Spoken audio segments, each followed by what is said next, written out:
Hello, I'm Marissa Schaefer. And I'm Jenna Cantor, and welcome to Physiotherapy Performance Perspectives, a physical therapy podcast for performing artists. Today we are interviewing Karen Moran, who is joining us from California. Welcome. Hi. Hi. Hello. Karen is a physical therapist and is the owner and founder of Fusion Arts Physical Therapy. Over the past 17 years, Karen has specialized in the treatment of dancers and performers and has worked backstage on numerous theater and musical theater productions.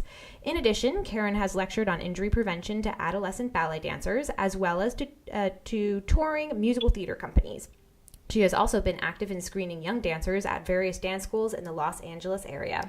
Karen is here today to discuss screening and educating adolescent dancers. Let's jump right in. Okay. So, Karen, the first question we wanted to ask you is, what is the purpose of a dance screen? The purpose of a dance screen is to identify potential issues that may lead to injury. And this is something that I'm very passionate about. Perfect. Wonderful. So who conducts dancer screens? In my private practice, it's either myself or a PT intern who will do the screenings under my supervision. Is there training that goes into that? Yes, usually I'll have the intern observe me first doing the dance screenings, and then they'll eventually do the screenings with me supervising them. So when do you screen your dancers? I generally screen dancers when they come to my clinic with an injury. If I identify that there might be some potential issues in the hip, knee, or ankle, I will then just do a full screening, checking their turnout, their flexibility, their strength, to identify any potential issues that cause the injury. There are also times that I'll go into dance schools where the teachers are not sure the children should go up on point, and so I'll often go into the dance schools and screen their dancers so that I can let them know whether or not they can go up on point or not. That's excellent. Mm-hmm. They are lucky to have you. So in what setting are dancers often screened? For example, do screens usually happen as part of dance companies or schools, or can you go to a clinic for an individual screen? Most of the dancers come to my clinic to be screened, but I also go to the schools to screen the dancers. Sometimes we'll set up something at the school where we'll have 30-minute sessions, and they'll have 5, 6, 7 kids that will sign up for those sessions, and then I'll do the screenings there. There's also a organization called the USA Dance Task Force, and they tend to screen more of the adult dancers, and I've participated in screenings for them as well. And usually that's done in downtown LA. Gotcha. So that's more for professional companies. Yeah. Yes, it's more for professional companies, and so they take a look at different issues like their aerobic fitness, whether they're hypermobile, what their range of motion is. Then we'll look at kind of areas of strength if they have any deficits. We'll look at single leg balancing, those types of things. Nice. So for your individual screens, what type of intrinsic or individual risk factors do you include in your screens that look for general risk of injury? Well, this is a work in progress. I am in the process of working with a physician, but her name is Bianca Edison, mm-hmm. and we're trying to put together a screening together. But what I'm doing right now is the types of things I look at their intrinsic foot strength. I look at the strength of their deep hip rotators. I look for flexibility deficits, their ability to go up fully on their toe box. Mm-hmm. I look at their ability to turn out in first and second positions. I also look at whether they're overly tucking their pelvis when they're doing pliés. Mm-hmm.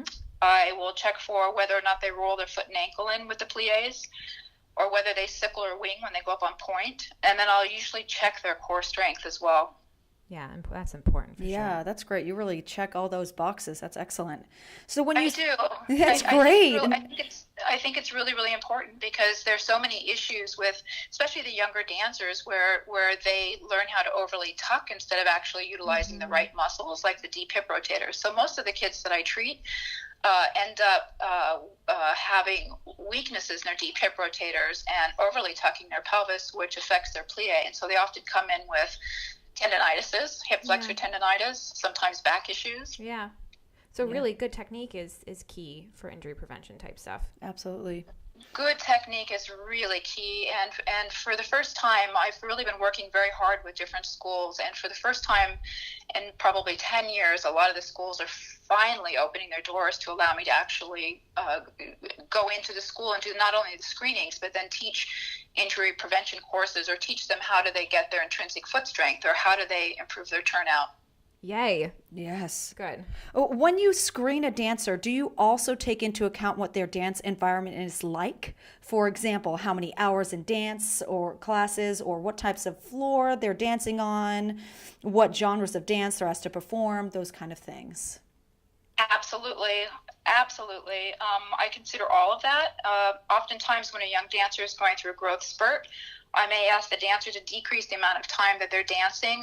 This is a time when these kids have a lot of injuries because their bones lengthen faster than the muscles. And so this is often when they come to me with tendinitises, patellar tendinitis, hip flexor tendinitis, Achilles tendinitises.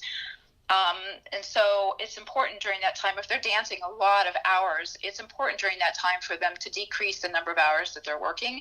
However, most of the dance schools really don't allow that. So, yeah, that's a problem. And also, I feel like it's about the time when training increases too, when people start to get more serious about dancing. Exactly. And the type of floor is always important. Obviously, if somebody's dancing on a sprung floor, that's going to be much better than dancing on cement. And proper shoes are always important. So sometimes, the kids will buy ballet shoes, and then maybe they're not the right type of shoe. So then there's a store here that fits a lot of these children. So I'll send them to the store to be fitted with the right shoe. Nice. Right. Good. Okay. So Karen, you mentioned that the Dance USA Task Force is a screen for professional or older dancers. So how is a screen for adolescent dancers or dancers aged like 10 to 19 different from a screen for professional or older dancers? There really isn't much of a difference, except that the children tend to have more weaknesses because they're going through growth spurts. They tend to have issues with balance, coordination, and their body needs time to adjust to the growth spurt. So the screening is the same. It's just that the older dancer has more knowledge. They're more aware of how to take care of their bodies. They're more aware of how to follow through with the exercises that you give them. Right. So what happens if you screen a dancer and find they are in a high injury risk category? Then what I do is I'll develop an exercise program that's specific for their needs. So whatever areas I identify, let's say, for example, intrinsic foot strength and deep hip rotators and gluteus medius, which is a muscle in the buttock, I will teach them specific exercises to work on to improve their strength. Sometimes what I'll do is I'll screen the kids and send them home for about a month, and then they'll come back and be retested as well. And a lot of the parents like doing that, and most of the kids are pretty good at doing their exercises, especially if they want to go up on point. They're very diligent. Yeah. That's great. Do you ever get the parents involved? Like, do you show them the exercise program as well? Always. And when I first get the kids into my clinic, I talk to them about, and this is another difference between adolescent dancers and adults, I talk to them about the importance of nutrition. I talk to them about when their menstrual cycle started. I ask them whether they've gone through a recent growth spurt, and then I educate the parent and the young dancer as far as what they need to do, why proper nutrition is important, why good sleep habits are important, why hydration is important, why growth spurts are a time when children have injuries. And so I always include the parents. That's great. Excellent. So do you think that there are additional benefits to having a dancer screen other than potentially identifying people who are at an increased risk for injury? Yep, the value is in the education. Having the ability to send the dancer off with the tools necessary to take care of their bodies and to remain healthy.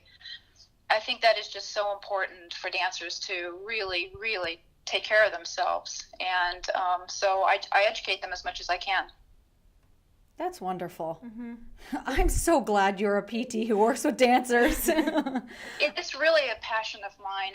I think it's so important. And, I've had a dancer that I worked with 2 years ago that came to me having knee issues and hip flexor issues, and I put her on a strengthening program, and I just spoke to her mom, and she was just recently accepted as a principal dancer in San Francisco Ballet. Oh, congratulations. Oh my gosh, that's amazing. And her mom said that they looked back at some of the videos, the things that we videotaped when she was younger, and she said, oh my God, the exercises that you gave her is what helped her get to where she is today. Oh, that's so just rewarding. Beautiful. How wonderful. Well, and it makes me smile. I love those stories. Yeah. Oh, yeah. So do we. I think that's one of our favorite parts of the episode. Is Yeah. hearing stories like that. Yeah, that's amazing. Oh my gosh, now I'm going to go to watch a San Francisco Ballet performance and go, oh my gosh, one of these dancers. One of those dancers was a kid that came to me for just that. Her mom brought her to me to do a strengthening program because she knew that she had some issues. And now look how successful she is. Yes. So. Good story. Well, yes, but here's the thing about, if I have any favorite stories about treating dancers, I don't really have a favorite because every dancer that I get dancing pain-free or getting through a show, they're all my favorite stories. Yeah. Each time I help someone to do what they love to do, it makes me happy. I love sitting in the audience and knowing that somebody that I treated is able to dance. It makes me smile and warms my heart every day. Oh. Your patients are lucky to have you. Yes.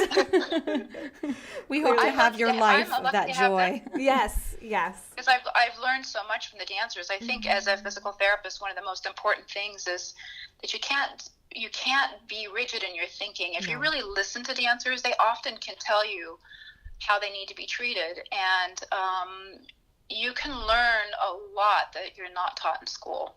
Absolutely. Yeah, dancers are unique in that they know their body inside and out too, so they'll tell you. Yep, they will. Oh, and they teach you how to think out of the box. Mm-hmm. Yes. So, and I think as a physical therapist, it's really important to be able to think out of the box and to really, really listen to what people tell you. Yeah. So. Absolutely, I agree. I think we will see that when we get out there. Yes. Jenna and I. Well, that concludes our segment. Karen, thank you for joining us. Well, you're very welcome. Thank you for asking me to do this with you guys. Of course. And thank you, as always, to our listeners for joining us for another episode of Physiotherapy Performance Perspectives. Join us on the first Monday of every month for the next episode. To hear more of our episodes, click on the link in the description below to view our website. Like us on Facebook at facebook.com/PT Performance Perspectives to stay informed. And finally, if you want to get in touch, email us at ptperformanceperspectives@gmail.com. Thank you so much, Karen, for being here. Bye. Bye. Bye.